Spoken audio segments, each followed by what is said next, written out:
I'm really late to the party, but I knew that Cult of the Lamb would suck me in and be an obsession level game. So I waited until the right time to really dive in and get lost in this roguelike with a deceptively cute animal theme. If you've already played the game, most of this will not be news to you, but I just wanted to gush about it. And we timed it fairly well with playing it just as Woolhaven came out. The juxtaposition between the art style and the actions that you're performing heightens the appeal, and there are so many features of the game to love. Like marriage.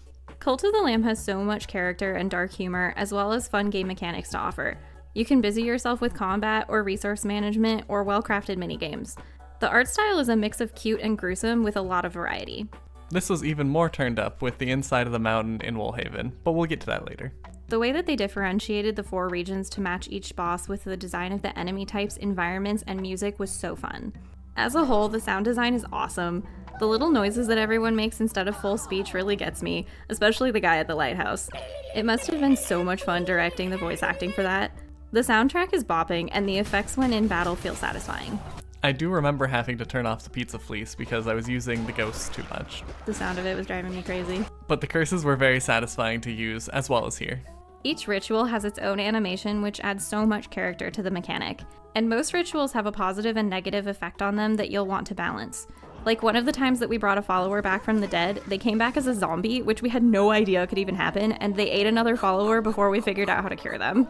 They did a good job for the most part balancing the good and the bad with most of the choices in the game, which made it so that there was a lot of interesting decisions the whole time. Or you could just run away from a follower who is trying to make a request. Avoidance was sometimes the most positive choice. Hello! Right? And you're like, stop! There's these deceased followers that want to join our cult. No! What about the dissenters? The heretics. We must save them. No.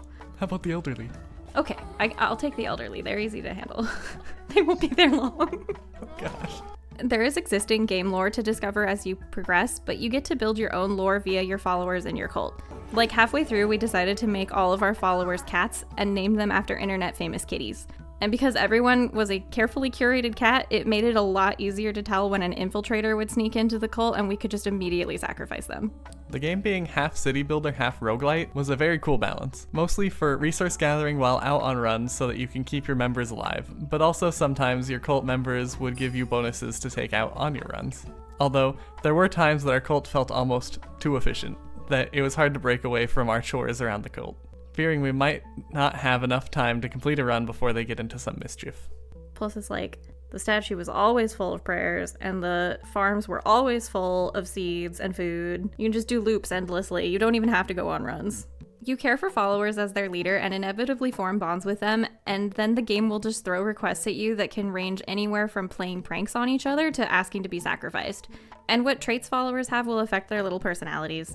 You also decide what tenets your cult will follow, and that sways their behavior too.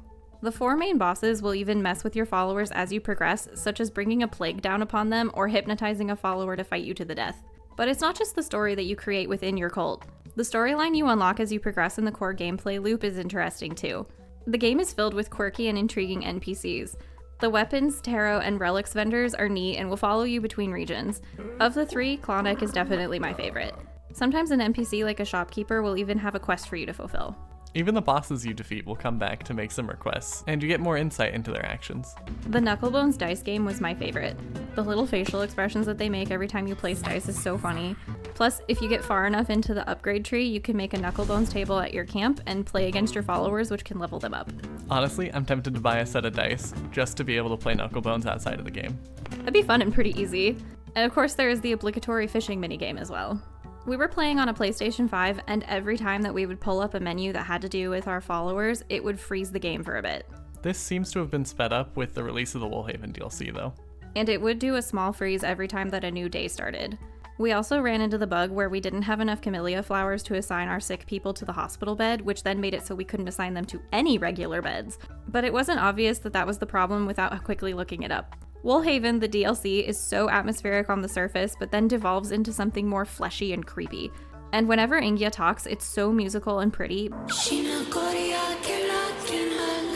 But even that gets corrupted as you progress through the mountain. The fear of starvation from everything being frozen consumed me, but there were so many good upgrades that you could do to help stay on top of it.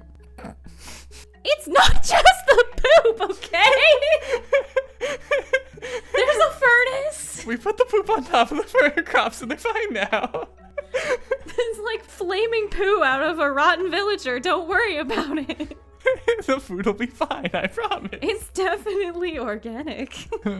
It always comes back to the poop. I wish the work tent had more options or a way of telling which chests you wanted connected, but I guess then the cult wouldn't be as much of its own being. It can't be too hyper efficient, otherwise there's not management going on. And they made it so you could go out into the frozen ocean on the Pilgrim's Passage, which was really unexpected and fun. Honestly, they weren't kidding when they said Woolhaven would add a lot more content. And I cannot begin to describe the depth of my love-hate relationship with the Rotten followers. Overall, Woolhaven was definitely worth playing after the base game. And the issues were so cute. I just wanted to have a full farm of all of them, but they died so quickly. It was hard to keep the farm full while trying to amass the large amount of wool that was required for unlocking everything in Woolhaven. We needed immortality necklaces for our animals, I swear. The immortality cowbell.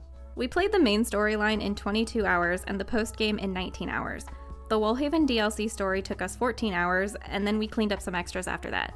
I had a ton of fun with Cult of the Lamb, and I hope Massive Monster Studio continues to develop more in this wonderful world they've created. Let us know in the comments if you've played Cult of the Lamb and what shenanigans you got up to. And if you're having fun, please like and subscribe. Jesus Christ, that's Jason Bourne.